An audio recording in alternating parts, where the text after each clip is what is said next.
do ano e é momento de retrospectiva. E hoje nesse vídeo eu vou falar com vocês sobre a retrospectiva 2024 do futebol brasileiro. Por isso fica até o final do vídeo para você acompanhar tudo o que aconteceu em 2024 e ver se você não esqueceu nada. Para esse vídeo eu montei aqui algumas anotações para eu não me perder e eu quero saber se deu para entender alguma coisa aqui, porque até eu tô tendo dificuldade. Para começar, vamos começar falando da seleção brasileira, que começou o ano bem, tendo o Dorival Júnior como seu técnico novo, saindo do São Paulo. O Brasil começou vencendo a Inglaterra com o gol do Endrick, que depois empatou com a Espanha. Depois chegou a tão querida Copa América, tava todo mundo esperançoso, porque a seleção tinha jogado bem esses outros amistosos e na estreia a gente empatou com a Costa Rica 0-0. Um jogo horrível. Vinícius Júnior não jogou nada. Aí, como se não bastasse, o Brasil pega o Paraguai na segunda rodada e goleia de 4-1. Show, todo mundo voltou esperançoso. Agora vai, agora dá certo. Mas no terceiro jogo contra a Colômbia, empatamos, classificamos em segundo e vamos pegar o Uruguai nas quartas, num jogo horrível, empatamos de 0-0 e perdemos a Copa América. Mas, como se não bastasse isso, quem vence? Quem vence? A Argentina. A Argentina vence mais um título, mais uma Copa América, mais uma vez o Messi carregando uma taça e o Brasil, nada. Nosso meio-campo é Lucas Paquetá. Como se não bastasse isso, depois vieram outros jogos de eliminatória, que eu não vou lembrar aqui todos, mas o Brasil melhorou um pouco em relação ao que foi ano passado com o Diniz, está em quinto lugar e provavelmente vai se classificar para a Copa do Mundo. Com o Dorival Júnior, com esses jogadores, sem o Neymar, não tem muitas esperanças para o Hexa. Mas nós temos um ano e meio para isso mudar. Qual que é a sua opinião? A seleção chega favorita ou não para 2026? Falta um ano e meio para isso.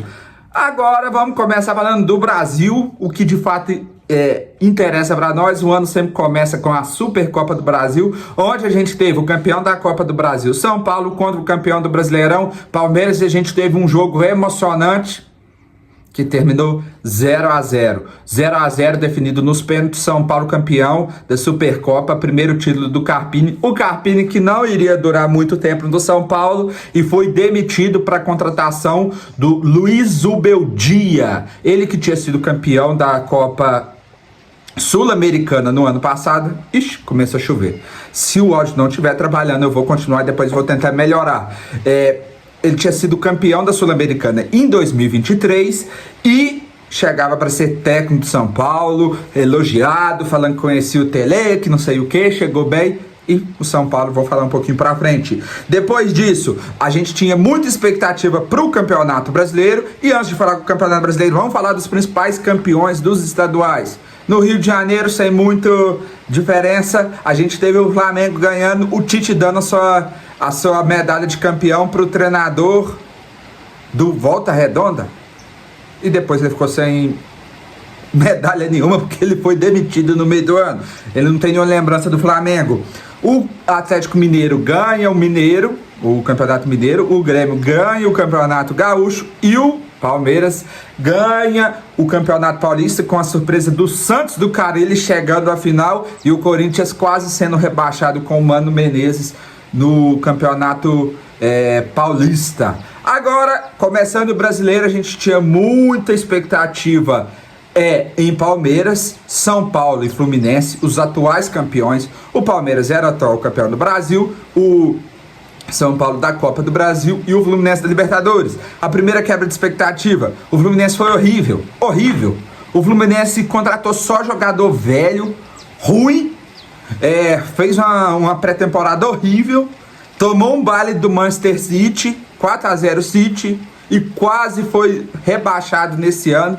Tudo isso por apostar em jogadores velhos. O Diniz foi demitido depois de conquistar apenas 6 pontos com o Fluminense no Campeonato Brasileiro. E chega o Mano Menezes e vai salvar o Fluminense, mas eu vou falar dessa briga aí no final. Corinthians começa muito mal o ano, quase rebaixado no Campeonato Paulista. Por causa da classificação no Campeonato Paulista, o Corinthians não poderia participar da Copa do Brasil, o que foi revertido no milagre de Itaquera, que eu vou contar mais à frente. E o Corinthians estava tão ruim que ele estava com a média de 1 ponto por rodada. Isso faria ele cair, porque na 19ª rodada ele tinha 19 pontos. Aí chega a família Argentina, chega o Memphis Depay e dá um jeito nesse time e inexplicavelmente o Corinthians chega a Libertadores nesse ano. O Vasco começou o ano sendo Vasco, cheio de decepções, tomando goleada pro Criciúma em casa, tomando 6-1 pro Flamengo no Maracanã. Do nada contrata um treinador super badalado da Europa, o senhor Boina, que não dura 3 jogos, perdeu 2, empatou 1 com o Cruzeiro. E chega o treinador do Sub-20 e salva o Vasco. E também a chegada do Felipe Coutinho, que não jogou muita coisa, mas pelo menos deu um incentivo, animou a torcida e os jogadores, e o Vasco se salvou, está classificado para a Sul-Americana. E se você não se lembra dessa rodada, tá vendo esse vídeo daqui 10 anos, o Vasco não brigou para cair.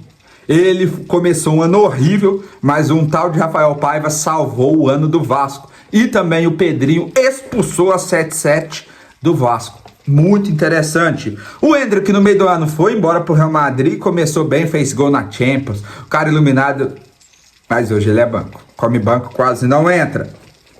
O Deivinho saiu do Cuiabá, o Cuiabá que vai cair no final do ano, e foi pro Atlético. Foi peça fundamental na Libertadores, que eu vou contar mais à frente. Mas é uma boa contratação o Deivinho. O Flamengo anuncia que vai fazer o seu estádio, e agora a zoeira que o Flamengo não tem estádio. Vai acabar, mas ainda demora 5 anos. O Corinthians revolucionou o futebol, saindo da briga do rebaixamento para a Libertadores graças ao homem. Memphis Depay, o cara tá fazendo muito sucesso no futebol e no esporte como um todo. Essa primeira página caiu. Agora vamos para a outra, que é menos. O Cruzeiro tinha um ano muito bom com o Fernando Seabra brigando pela Libertadores. Em certo momento goleou o Botafogo e se pensaram até em título, até que o dono do Cruzeiro, o novo dono do Cruzeiro, que comprou do Ronaldo, Pedrinho, dono do supermercado BH, mandou um áudio falando que ele que escalava o time, que era para pôr os jogadores que ele tinha comprado, senão não precisava do treinador, e se não fizesse isso, ele era mandado embora. Consequência, o Cruzeiro foi do mal a pior. Começou a perder várias partidas, passou sufoco para passar do Boca na Sul-Americana, e o Fernando Seabra foi demitido. E se contrata quem? Fernando Diniz. O Fernando Diniz teve uma atuação horrível. Em 13 jogos, apenas 3 vitórias, 6 derrotas e 4 empates. 5 empates, se eu não estou enganado. Só sei que o Diniz foi muito ruim no Cruzeiro, e a diretoria do Cruzeiro decide permanecer com o Diniz. Se você tá vendo isso no futuro, cara, deu certo isso? Eu acho que não vai dar. Falando do Diniz, ele foi incrivelmente o pior treinador da temporada. Afundou o Fluminense, afundou o Cruzeiro. Ele é um dos poucos treinadores no mundo que podem dizer que destruíram um ano de 2 clubes, de 2 grandes clubes, Cruzeiro e Fluminense. O Botafogo não pipocou, impressionou, apresentou um futebol muito melhor do que o futebol da temporada passada e fez tudo certo, ganhou o Campeonato Brasileiro. E, cara, tava muito fácil. O Botafogo tava com 6 pontos de vantagem ali no final e falou, cara, vou emocionar um cadinho. Empatou com o Criciúma, empatou com o Cuiabá, empatou com o Vitória nas últimas rodadas para pensar assim, cara, vai pipocar de novo como em 2023. Mas chegou lá no Allianz Parque, venceu do Palmeiras e se sagrou campeão, tricampeão do Brasil. É tri ou bi? 96. O Garrincha ganhou o Campeonato Brasileiro? Ganhou, né? Acho que sim. Então é bi, se eu não estou enganado. É tri. Vocês me corrigem aí nos comentários. Chegando depois, o Cruzeiro, nessa mudança louca dele, acabou ficando fora da Libertadores, mas fez várias contratações, a maioria deu errado. As únicas que deram certo foi o Cássio. Sim, o Cássio saiu do Corinthians em 2024, foi pro Cruzeiro para substituir o Fábio como ídolo goleiro. E o Mateuzinho, que veio da Itália. De resto, as contratações não foram muito boas. O Caio Jorge foi bom. O Atlético, nesse ano, só contratou de relevante mesmo o Deivinho e o Gustavo Scarpa. E aí chega o principal pipoqueiro desse ano, o Atlético Mineiro. Desculpa, gente, mas é verdade. Ele chegou na final da Copa do Brasil com um caminho razoavelmente fácil. Na semifinal eliminou o Vasco. E na final pegou o Flamengo e tomou um baile no Rio de Janeiro. Perdeu de 3-1. O Gabigol decidiu o jogo, fez 2 gols os gols mais importantes da partida. E depois, em Minas Gerais, o Flamengo ganhou de 1-0 com o golaço do Gonçalo Plata. O Flamengo, então, da expectativa dele de Brasileirão, não conseguiu lutar, porque o Tite foi muito ruim. Ganhou a Copa do Brasil e tem muitas esperanças para 2025, porque o Felipe Luiz fez um trabalho excelente devido à crise que o Flamengo estava.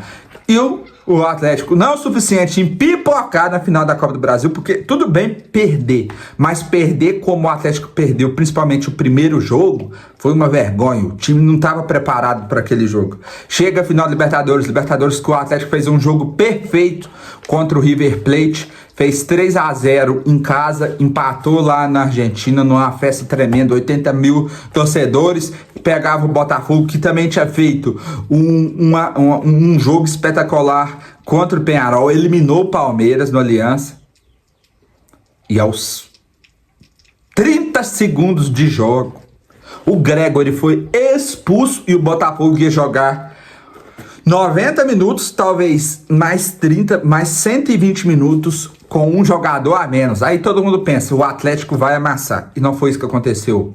O Botafogo vence o Atlético por 3-1. O Luiz Henrique é o craque daquela partida. O Arthur Jorge não faz nenhuma mudança no time.